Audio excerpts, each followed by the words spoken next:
Sayyidina Muhammad wa ala alihi wa sahbihi ajmain, amma ba'd.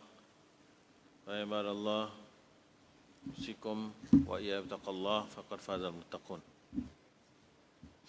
Yang muliakan Tuan Imam, ahli-ahli jawatan kuasa masjid, tuan-tuan, puan-puan, ibu-ibu, bapa-bapa, hadirat, ahli jemaah Masjid Ridwaniyah Pulau Kansa yang dirahmati Allah sekalian. Alhamdulillah, syukur kepada Allah Subhanahu Wa Taala pada malam yang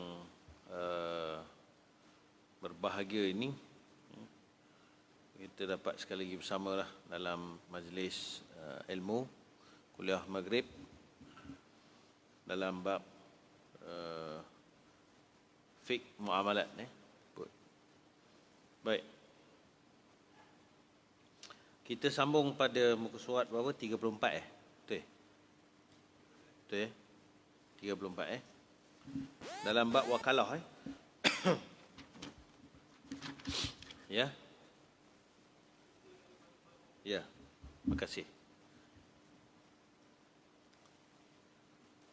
Dalam bab wakalah ni kita masuk pada syarat-syarat dia lah. Wakalah ni penting ya. Sebab apa? Sebab dalam kehidupan kita seharian banyak kita menggunakan wakalah. Sama ada kita mewakilkan orang atau kita menerima wakil bagi pihak orang. Paling-paling tidak dalam bab nikah lah. Selalu wali tak berani menikahkan. Jadi dia akan wakilkan kepada pendaftar ataupun penolong pendaftar. Ataupun istilah lama yang kita masih pakai, naib qadi. Ya. Atau lagi kampung lagi, Tok Naib. Ya. Kita wakilkan kepada Tok Naib. Jadi yang akad nikahkan tu Tok Naib tu, tapi dia bukan wali. Dia adalah wakil. Ya. Dia menerima wakil. Baik. Itu juga dalam bab jual beli. Kita kadang-kadang minta tolong orang pergi beli barang. Ataupun minta tolong orang tolong jual. Kalau dalam bentuk yang besar, minta tolong jual ni, biasanya dia panggil pihak tengah tu dia panggil apa? Broker. Atau bahasa kampungnya broker. Ya. Jadi pekerjaan broker ni terikat dengan hukum hakam berkaitan wakalah. Sebab itu siapa nak jadi broker kena belajar bab ini. Penting. Sebab banyak broker langgar syarak, langgar hukum syariat. Sebab dia tak tahu. Dia ada wakalah khas, dia ada wakalah am, nantilah ke depan. Kan? Ini antara lah. Kalau wakalah, kadang-kadang saham pun ada juga kita pakai broker. Kita beli saham, jual saham. Tapi yang itu dia panggil remiser. Tapi samalah konsep dia. Ya. Kalau juru cakap di mahkamah, kita panggil peguam. Kita panggil peguam. Ya ini sebenarnya peguam ni apa kerja dia? Kerja dia adalah mewakili kita untuk bercakap dalam mahkamah. Sebab apa? Sebab dia belajar bidang undang-undang, dia mahir bidang undang-undang, dia tahu hal-hal berkaitan dengan undang-undang. Jadi dia mewakilkan kita untuk membicarakan perkara-perkara berkaitan dengan undang-undang yang melibatkan undang-undang di mahkamah. Kalau kita pergi, mungkin kita betul. Tapi oleh kerana kita tak pandai bercakap, tak tahu undang-undang, silap-silap kita kalah. Kalah itu je. Sebab apa? Sebab kita tidak diwakili oleh orang yang mahir dalam bidang itu. Cuma sekarang ni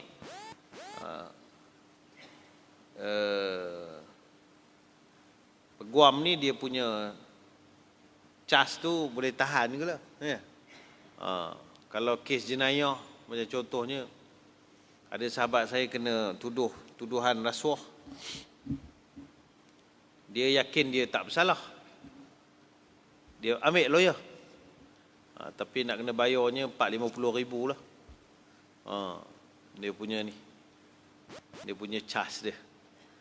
Ya. Tu wakil lah. Sebab dia tahu selok-belok undang-undang. Kalau kita pergi sendiri, sayang 450 ribu, saya silap duduk ke dalam. Itu antara faktor kenapa mereka meletakkan charge tu ya. Tapi ialah ini pun kalaulah peguam yang ihsannya tinggi, mungkin benda ni dapat diatasi lah ya. Macam cas doktor juga, doktor swasta, kadang-kadang kita tengok aduh casnya, antara alasannya sebab kami dulu belajar susah kata dia kan. Jadi dia belajar susah, dia menyusahkan kita kan. Bukan semua doktor lah, marah doktor saya pula kan. Tapi ini berlaku ya, syoknya kadang bila kita tanya, doktor tolong bagi anggaran berapa ni untuk buat ni, berapa anggaran. Okey, ni semua lebih kurang 8,000 dia kata. Ini berlaku dekat diri saya sendirilah, maksudnya untuk rawatan anak ortopedik kaki, tulang. Lebih kurang 8,000 dia kata. Okeylah. Bila buat, tengok cas 12,000 dekat 13,000. Jadi anggaran tu saya kata tu macam mana dia boleh bagi anggaran jauh sangat. Kalau anggaran tu 8 jadi 9,000 ke, okeylah, kita nampak ada reasonable lah tak? Tapi dia jadi sampai dekat 13,000. Macam mana buat anggaran? Seolah-olah macam, wallahualam, kalau dari segi syaraknya dia ada gharar kat situ. Dia ada bentuk penipuan supaya kita senang hati masa nak buat. Senang hati tu maknanya kita rasa cukup duit, tapi lepas pada tu jadi apa tak tahu. Ini contoh lah ya. Ini contoh saja. Lepas tu dalam Islam bab muamalat ni pun penting, supaya pekerjaan kita yang halal tu rezeki pun halal. Jangan pekerjaan kita halal tapi rezeki kemudiannya tak halal sebab kita ada unsur penipuan atau unsur penindasan. Ya. Itu ulama kena bincang lah, macam tadi lawyer tadi. Apakah boleh dikatakan itu sebagai mengambil kesempatan, istighlal? Boleh ke tak? Jadi kena bincang fatwa lah. Boleh ke tak? Apakah boleh dikatakan dia sebagai mengambil kesempatan? Orang tersepit, cah gila-gila. Daripada kamu masuk penjara, kalau kamu nak aku bela, boleh 50,000. Contoh. Wallahualam, boleh ke tak? Itu bukan, saya tak kata hukum tak boleh. Tapi itu kena perbahasan lah. Di kalangan para ulama, hukum dia. Cas memang boleh, tapi cas pada nilai yang kita nampak tadi yang agak tinggi lah. Tapi kes perceraian pun di Selangor, di KL, saya tanya ada kes-kes yang datang ke Ipoh.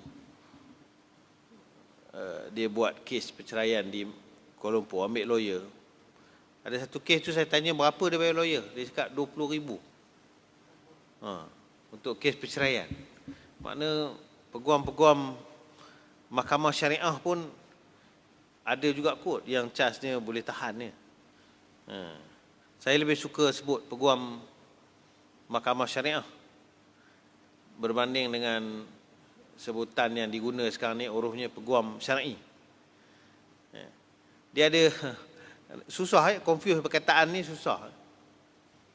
Syar'i ni maknanya yang menepati syarak. Yang menepati syarak. Kalau cas dia pun macam tak menepati syarak, macam mana kita sebut dia peguam syar'i? Contoh. Dan ada juga peguam yang memberi nasihat salah kepada anak guam. Contohnya dia dah tahu dah anak guam dia salah, tapi dia kata tak apa, yang ini kita boleh corner ni, yang ini kita boleh adjust supaya boleh lepas ni, boleh. Yang ini pun tak syar'i sebenarnya. Ini contohlah. Jadi lebih baik dinamakan peguam mahkamah syariah.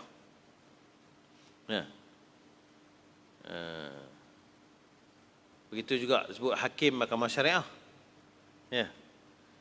Dan implikasi juga kalau kita guna syar'i ni, seolah-olah peguam yang dekat mahkamah sivil tu tak syar'i. Maknanya mereka seolah-olah tidak syar'i. Mereka tidak syarak. Tak juga. Sebab mereka yang mewakili di mahkamah sivil pun, peguam-peguam yang mewakili di mahkamah sivil, dia ikut kaedah yang dibenarkan oleh Islam pun, insya-Allah dia pun syar'i juga. Maknanya dia membantu, dia sebagai wakil. Baik. Itu mukadimah. Panjang pula mukadimah ni. Dan lagi sah berwakil pada menyempurnakan hak balasan seksa yang telah diizinkan oleh pemerintah negeri, seperti membunuh balas, had menuduh, had zina, dan had minum arak. Maknanya mewakilkan kepada orang lain untuk melaksanakan hukuman. Sah. Untuk melaksanakan hukuman juga, hukumnya sah. Seperti membunuh balas, had menuduh dan sebagainya. Tidak diluluskan berwakil pada ikrar. Seperti berkata kepada seorang, saya wakilkan anda untuk membuat pengakuan. Ganti bagi saya. Untuk mengatakan begini-begini, bagian-bagian barang atau simpulan untuk saya. Kerana yang demikian itu sebagai pengkhabaran menyatakan ada hak saja. Tidaklah sah sama macam syahadah. Maknanya contohlah.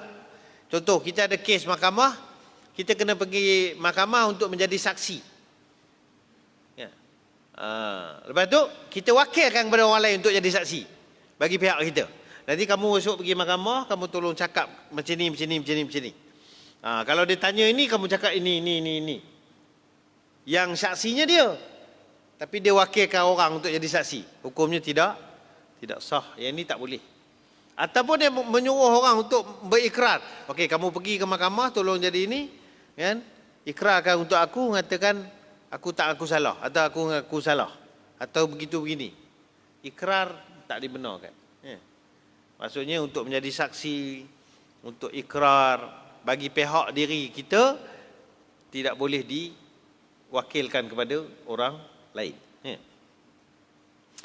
Demikian juga tidak sah berwakil pada memungutkan barang orang yang cicir atau tertinggal secara umum dan pada ibadat, seperti solat, kecuali haji dan umrah, memberi zakat, menyembelih korban, akikah dan seumpamanya.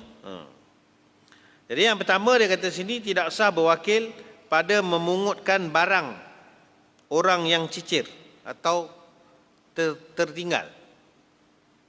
Maknanya ada barang tu tertinggal, patutnya kita kena pergi ambil. Ikut kitab dia kata tak boleh wakil pada orang lain. Wallahualam, saya pun tak tahu sebab apa. Mungkin ilahnya kerana bimbang nanti patutnya barang tu dia dapat balik, kemudian orang berwakil kata tak jumpa atau berhilang atau apa. Wallahualam lah, kan? Kemungkinan berlaku begitulah. Ya. Jadi mungkin orang yang mewakil tu ialah kalau dia tak amanah sebagainya, kan? Jadi masalah pula.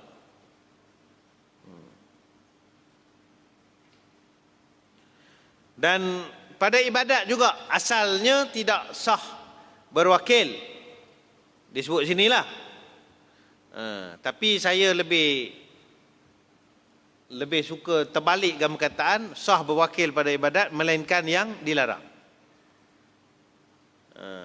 Sebagai contohnya, bolehlah kita nak guna perkataan yang dia guna pun boleh.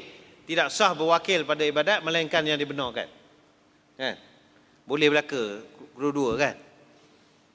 Maka contoh dibenarkan, contoh tak dibenarkan wakil apa? Wakil semayang. Hari ni abang tak larat semayang, abang wakilkan sayang tolong semayang. Ataupun kita bayar. Bayar upah orang untuk semayang bagi pihak kita. Boleh. Kita banyak duit, malas semayang, upah orang semua. Nanti Tok Imam lepas semayang kang, masuk dalam bilik, semayang lagi sekali untuk saya. Kan? Setiap hari saya bayar Tok Imam 50. Kan?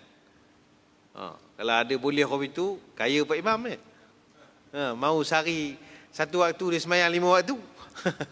Kan? Bukan Pak Imam sini lah, Pak Imam tempat lain. Maknanya kalau 5 orang, 4 orang duk wakil dia, banyak duit. Orang malas semayang ni ramai. Banyak ya.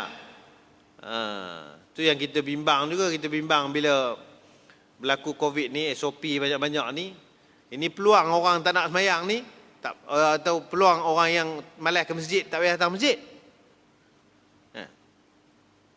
Sehingga ada alasan orang, aku bukan apa, banyak sangat SOP, aku malas nak pergi masjid. Main Jumaat pun tak datang. Alasan banyak SOP. Ini contohlah kan. Dalam keadaan biasa pun dia susah nak datang. Ada kepayahan sikit, lagi tak datang. Sebab tu ada orang buat kajian di hospital, 90% orang di hospital tak semayang. Sebab apa? Sebahagiannya semayang ketika biasa. Tapi bila dalam hospital, bila susah, ada balut, ada itu, ada ini, pakai dak. Ini contohlah kan. Antara isu yang berlaku sekarang lah. Jadi kalau boleh dibayar semayang, jawabnya ramai orang bayar. Begitu juga tidak boleh dibayar, tidak boleh diwakilkan. Puasa puasa pun tak boleh wakil. Tapi banyak lagi ibadat lain boleh wakil. Macam haji boleh wakil. Kalau orang tak mampu, dah tak boleh pergi. Contohnya dia kena dialisis, tak boleh pergi haji, boleh? Wakil haji. Dia panggil badal haji, ganti. Cuma jadi isu lah itu ni bila adalah orang yang mengambil bayaran 1,600, 2,000, 1,800 untuk badal haji ni, ada yang mengatakan dia macam tak berapa cukup. Walaupun diambil pelajar di sana ke sebagainya, sebab dia setiap urusan tu di Mina dan sebagainya ada kos. Dia bukan free walaupun orang di sana. Untuk sewa kemah dia kan. Untuk apa nama ni, dia antara isunya di Mina tu lah. Di Arafah dan di Mina. Kemudian penggunaan bas. Tak tahulah kalau upah orang Pakistan yang jenis berjalan ni. Daripada Mekah pergi Arafah dia berjalan kan. Daripada Arafah pergi ke Muzdalifah dia berjalan. Muzdalifah ke Mina dia berjalan. Tak tahulah. Kalau kita naik bas lah kan. Kemudian upah apa lagi? Upah pula. Wakil untuk orang bayar zakat. Boleh. Tolong bayarkan zakat untuk saya, nak bayar sekian duit.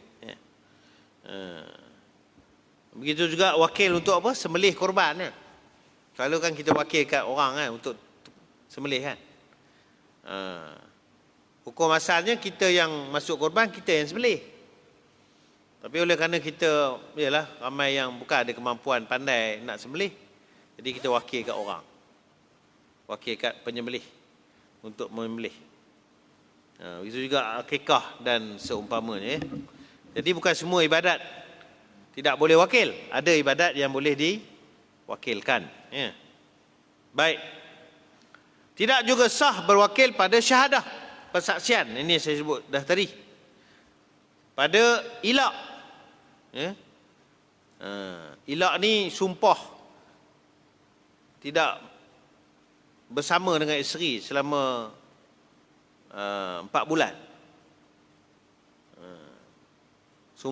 Bersumpah. Ini semua dibuat zaman jahiliah dulu lah. Uruh orang Melayu tak ada buat benda ni. Tak ada. Li'an ni maknanya sumpah laknat. Sumpah menuduh pasangannya berzina. Ataupun dia menafikan nasab. dengan sumpah. Li'an. Tak boleh wakil kat orang. Kamu boleh tak tolong aku wakilkan kamu, tolong li'an isteri aku. Kan, contoh. Tak boleh. Maknanya dia kena buat sendiri. Dia kena buat sendiri. Orang yang menjawab li'an pun dia tak boleh wakil kat orang. Dia kena jawab sendiri juga. Kena ada pengakuan. Jadi bab pengakuan ni memang kena sendiri. Kalau ingatlah, li'an ni maknanya contohlah seorang suami menuduh isterinya berzina. Tanpa 4 orang saksi. Kerana suami dia ada special case, dia tidak disyaratkan 4 saksi, boleh diganti dengan 4 kali sumpah. 4 kali sumpah itu dipanggil li'an. Dan yang kelima, dia akan menyebut bahawa jika dia berbohong, Allah akan melaknat dia. Maka apa implikasi dia? Li'an ni implikasi dia, sajalah saya dah sebut perkataan ni, saya sebut teruslah. Implikasi dia adalah dia farak abadan abada. Dia maknanya cerai dia, berlaku cerai dia. Maknanya mereka ni dipisahkan selama-lamanya. Dia tidak boleh sama sekali untuk merujuk nikah semula ataupun hatta berlaku pernikahan kemudian nikah balik, tak boleh. Ini adalah talak bain kubra yang paling tinggi. Mana langsung tak boleh. Itu implikasi dia lah. Sama juga jika dia menafi nasab. Menafi nasab ni samalah, maknanya dia menuduh isteri berzina lah. Kemudian dia menafikan nasab itu. Zaman sekarang ni boleh cuba guna kaedah cek DNA dululah, kan? Sebelum bersumpah. Nanti kalau dah tersilap, payah. Dah ada DNA, cek dulu DNA. Tengok betul ke tidak. Dan isteri boleh menjawab. Isteri juga boleh bersumpah. Jika isteri bersumpah dengan sumpah yang sama, maka kalaulah dilaksanakan hukum had, hukum hudud, maka kedua-duanya tidak dilaksanakan apa-apa hukuman kerana adanya syubhat. Tak tahu siapa yang bersalah. Idra'ul hudud bisyubhat. Tinggalkan hudud dengan adanya syubhah. Tetapi dari segi farak nikah tadi, kena farak juga. Dia pisah juga. Cuma mereka tidak dihukum. Baik, begitu juga dengan bersumpah tidak boleh wakil. Zihar. Zihar ni menyamakan anggota isteri dengan wanita yang haram dikahwini oleh suami. Ini juga dibuat oleh zaman jahiliah lah. Tujuan mereka tujuan cerai. Tapi dia nak sebut cerai itu aib.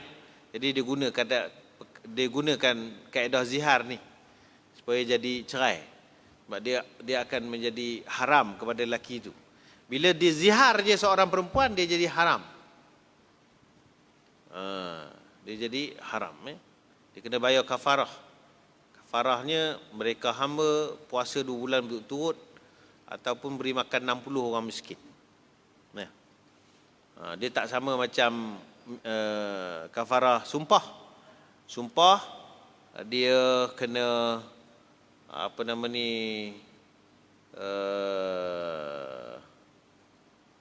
beri makan 10 orang miskin atau beri pakaian 10 orang miskin atau puasa 3 hari. Itu kafarah sumpah. Begitu juga nazar dan ta'liq talak. Ta'liq talak. Maknanya ta'liq ni apa? Ta'liq ni menyandarkan sesuatu kepada talak. Kalau kamu buat ini, jatuh talak. Kamu buat itu, jatuh talak. Kalau aku buat ini, jatuh talak. Aku buat itu, jatuh talak. Ini ta'liq talak dia panggil. Pun tak boleh wakil kepada orang lain. Jadi bukan semua benda dalam dunia ni boleh wakil kat orang. Bukan semua. Ada perkara-perkara yang kita mesti buat sendiri. Ya. Dan lagi disyaratkan pada benda yang diwakilkan itu hendaklah ia maklum. Perkara yang diwakilkan hendaklah maklum, boleh diketahui. Sekalipun secara spontan, umpama mewakil kata apa? Saya wakilkan anda pada menjual segala harta saya atau memerdekakan semua hamba saya. Walaupun perkataan tu nampak umum ya. Segala harta saya. Maknanya apa-apa sajalah. Ini juga berlaku pada apa? Pada pengurusan harta orang meninggal lah, sebagai wasi. Contohnya si Polan ni meninggal, maka bila dia meninggal, hartanya banyak, waris mesti melantik wakil. Kerajaan menetapkan waris mesti melantik wakil untuk mengurus harta dia.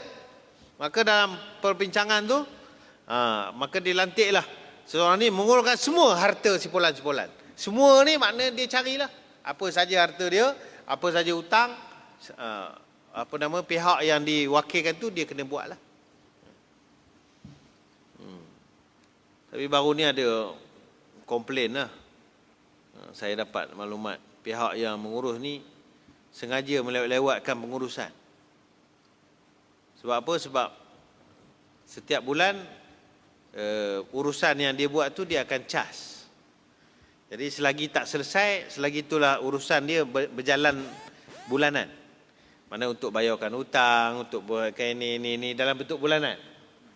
Selagi kes tu tak selesai. Kalau selesai, habislah sekali je dia boleh cas. Bila tak selesai dia boleh. Ni ada komplain. Dia sengaja drag benda tu dah 2 tahun katanya. Sehingga pihak ahli waris ni terpaksa lantik lawyer lain pula untuk untuk fight batalkan wakalah yang asal. Zaman kapitalis ni susah. Kerana orang buat kerja ibadat ni, kerja menguruskan harta orang Islam ni, dia bentuk ibadat lah juga kan, untuk menguruskan harta-harta ni. Tapi ini pun orang manipulasi juga untuk dapat keuntungan lebih.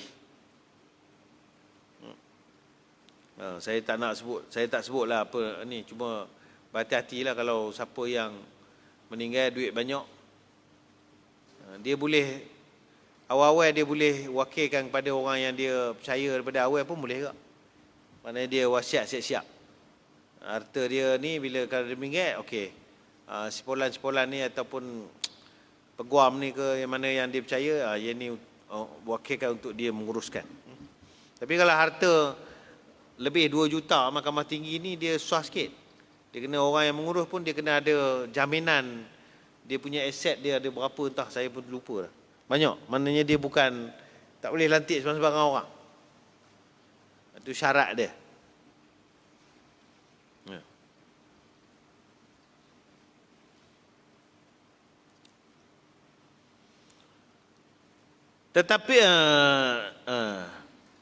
Tetapi tidak sah wakalah kalau dikata saya wakilkan anda pada semua kerja saya. Atau membelikan tiap-tiap perkara yang sedikit atau tiap-tiap banyak. Ini benda yang tak pasti. Semua kerja saya tu apa? Kan? Susah kan? Susah nak diinikan kerja, semua kerja. Wajib dinyatakan jenis benda yang diwakilkan. Seperti beli kereta, hendaklah diterangkan. Kereta buatan Jerman ke, buatan Jepun ke. Kan? Itu kalau umum. Kan? Kamu belilah apa-apa kereta untuk aku, syaratnya made in Germany. Jerman punya. Jadi dia kena carilah Jerman kan. Volkswagen ke. Apa lagi Jerman buat? Mercedes. Ya. Ada lagi? Apa dia? BMW bukan Jerman ke? Jerman ya? Jerman juga. Kira Jerman lah ya. Bavaria.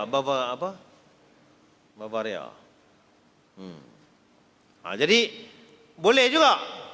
Ataupun dia nyatakan terus jenis dia kan. Sebab susah juga kalau sekarang ni. Okey, macam Jerman dia tak ada banyak. Kalau katanya belilah apa-apa kereta untuk aku made in China. Kan banyak jenis kan. Yang tak sampai kat kita ni banyak. Yang sampai kat kita ni berapa je, 2-3 jenis kan. Tapi yang tak sampai tu berlambak lagi kat sana. Dulu saya pergi sekali ke China tahun 2003 atau 2004, saya lupa lah. Masa tu banyak kereta Volkswagen kat sana dengan Nissan. Ni yang saya tengok lah, 2003 ke 2004 itu. Masa tu Nissan dengan Volkswagen banyak. Volkswagen lah paling banyak kali kat sana.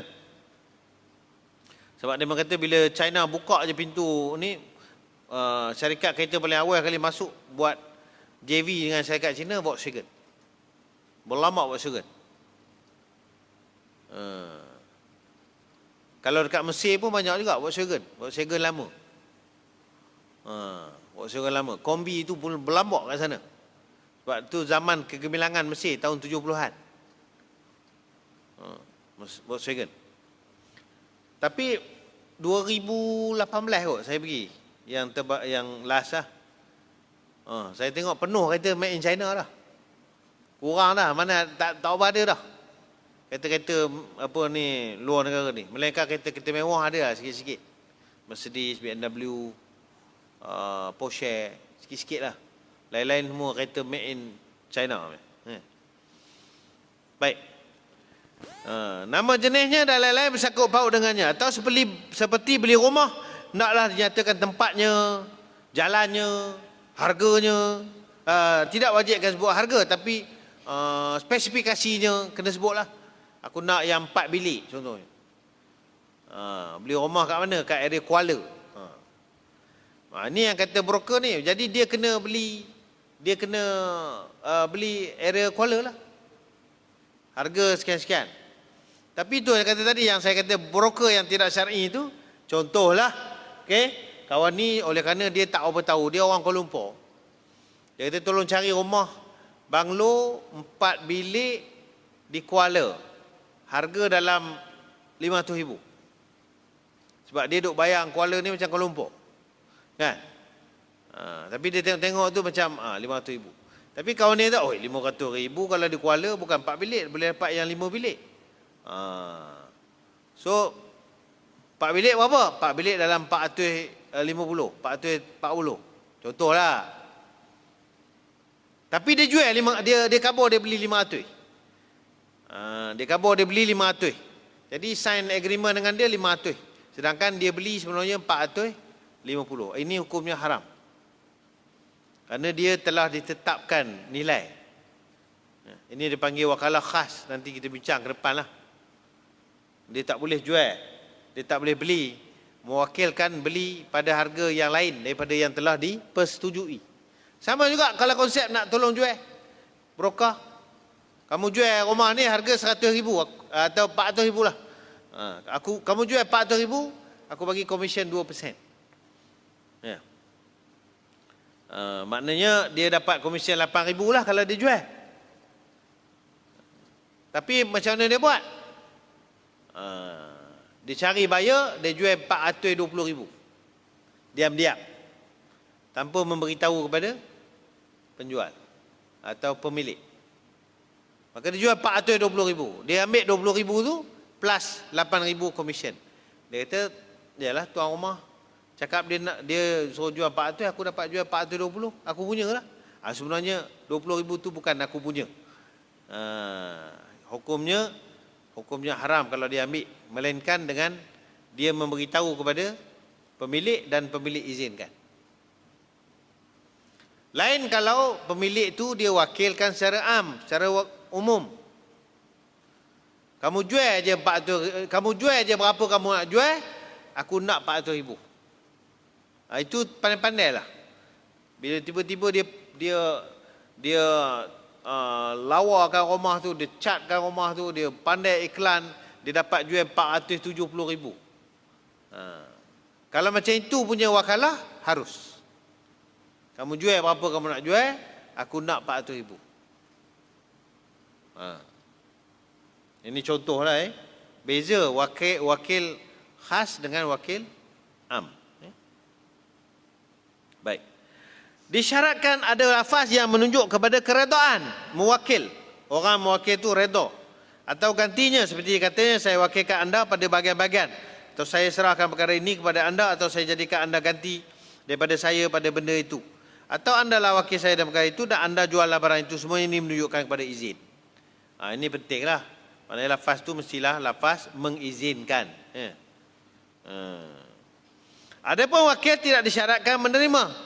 Dalam bab ini, wakil tidak disyaratkan qabul. Cuma syaratnya jangan tolak. Dan jika dikabulnya lebih elok. Dan kabulnya pula disyaratkan bersegera bagaimana akad yang lain. Sebab tu kalau orang wakil, contohlah wakil nikah. Contohnya dia duduk di Selangor, dia tak dapat nak wakil kat sini, dia buat di Pejabat Agama Selangor. Di hadapan pendaftar di Selangor. Dia mewakilkan kepada pendaftar di Perak. Jadi masa dia wakil sana, pendaftar sini mana ada kabul, tak ada terima. Tapi apakah hukumnya? Hukumnya sah. Hukumnya sah. Maknanya mewakil orang mewakil ni disyaratkan dia melafaz sesuatu dengan petunjuk dia izin. Tetapi wakil ni orang menerima tidak disyaratkan untuk dia melafazkan qabul, terima, tidak syarat. Tapi kalau dia terima, dia menyebut saya terima, itu lebih afdal untuk menunjukkan kepada berlakunya apa nama ni, offer dan acceptance, tawaran dan penerimaan. Sebaliknya jika dia menolak dengan katanya saya tidak terima atau saya tidak hendak, maka batallah wakalah tu. Orang ni wakil kat dia tapi dia kata minta maaf, saya tak boleh, saya tak mampu untuk mewakili anda, tak boleh. Maknanya dia kata saya tak nak, maka tak sahlah wakil tersebut. Maknanya di sini syarat sah dia jika dia diam. Dalam bab ni laku as-sukut alamatur ridha. Diam itu tanda setuju. Diam itu terpakai. Pun sama juga kaedah ni bukan boleh pakai untuk semua. Diam tanda setuju ni bukan pakai untuk semua. Diam tanda setuju untuk meminang boleh. Tapi diam tanda setuju untuk apa nama ni, jual beli tak boleh. Akad jual beli tak boleh. Dia mesti ada ijab dan qabul. Diam tanda setuju untuk hibah, beri hibah, tak boleh, tidak harus juga. Hibah dia mesti ada qabul.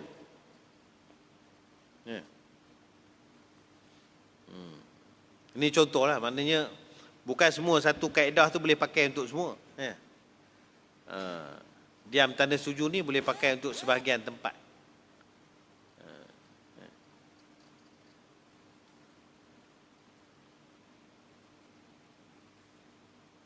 Kalau di mahkamah, bila didakwa seseorang tu di mahkamah, kalau didakwa, orang yang didakwa boleh diam je, tak jawab apa pun. Kerana apa? Kaedahnya al-bayyinatu 'alal mudda'i. Bukti hendaklah dibawa oleh orang yang mendakwa. Jadi apa-apa dakwaan, siapa yang pihak yang perlu mendatangkan bukti? Orang yang mendakwa. Jadi orang yang didakwa sebenarnya dia diam je, dia tak payah jawab dulu, tak apa. Jadi kalau apa dakwaan itu datang tak betul atau tidak ada bukti, maka dia tak perlu jawab. Dia tak perlu jawab pun dia akan dilepaskan atau tidak, dia berarti bersalah. Ini adalah kaedah pendakwaan lah. Tapi dalam hukum rimba ni dia susah sikit. Kalau orang dakwa kita apa-apa, kita kena jawab. Kalau tak jawab, orang kata kita salah. Orang guna kaedah berani kerana benar.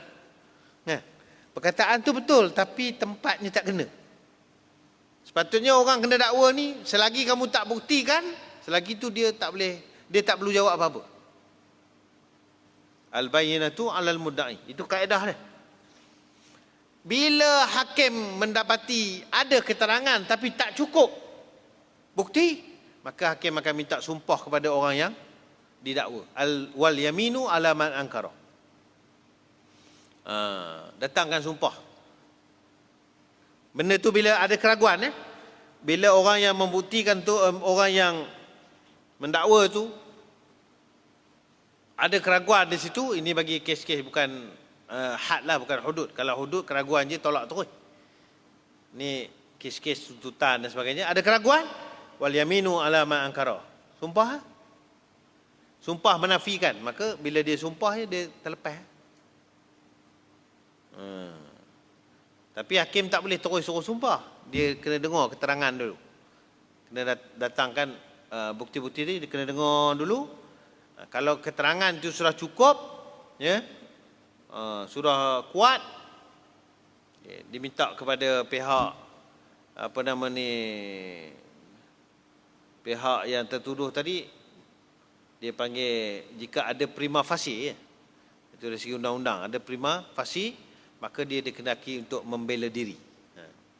Masa itu baru dia kena bercakap. Ya. Baru dia kena bercakap.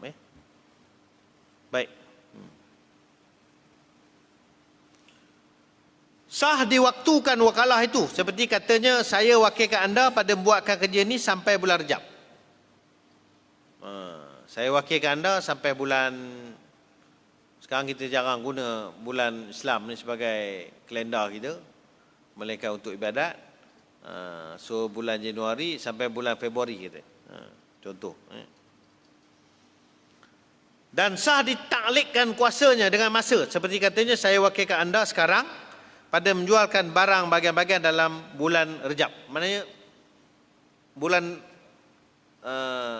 Jamadil Awal, Jamadil Akhir, Rejab. Ya. Maknanya bulan Rejab esok baru jual. Ya. Atau saya wakilkan anda untuk jual benda bulan Ramadan akan datang. Bulan Ramadan baru boleh jual. Ya, jual baju raya contoh. Kan? Tak tahulah tahun ni boleh raya ke tidak, kan? Tahun lepas kita raya di rumah, ya. Wallahu alam.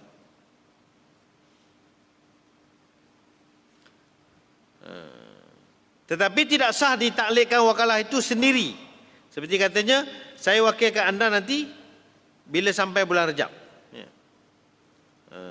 Apa bezanya? Dia kata yang mula tadi, saya wakilkan anda sekarang pada menjualkan barang bagian-bagian dalam bulan Rejab. Wakilkan sekarang. Dia bukan wakilkan nanti. Dia wakil sekarang tapi jualnya kemudian. Dengan yang kedua kata, saya wakilkan kemudian. Ya. Jadi wakil kemudian tu tidak sah. Sebab apa? Wakil tu mesti sekarang. Ya.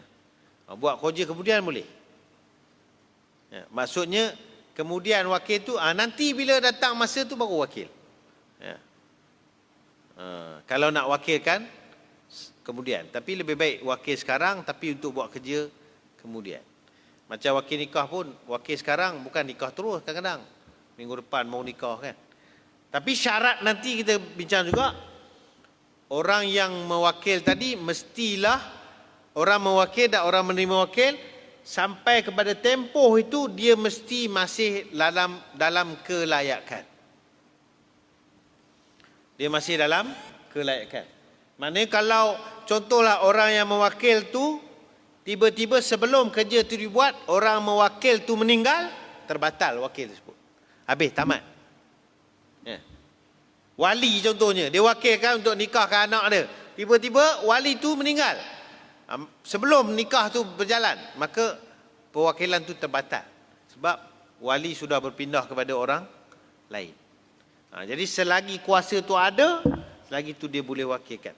Lagi dia dah terbatal kuasa dia, dia gila ke, dia meninggal ke, automatik wakalah itu terbatal. Ya?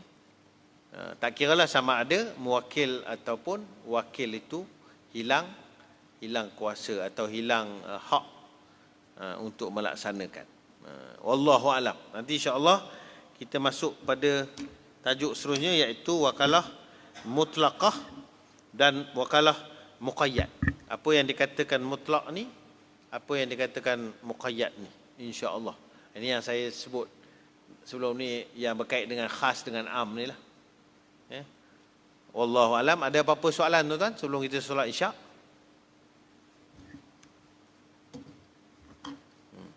Bismillah.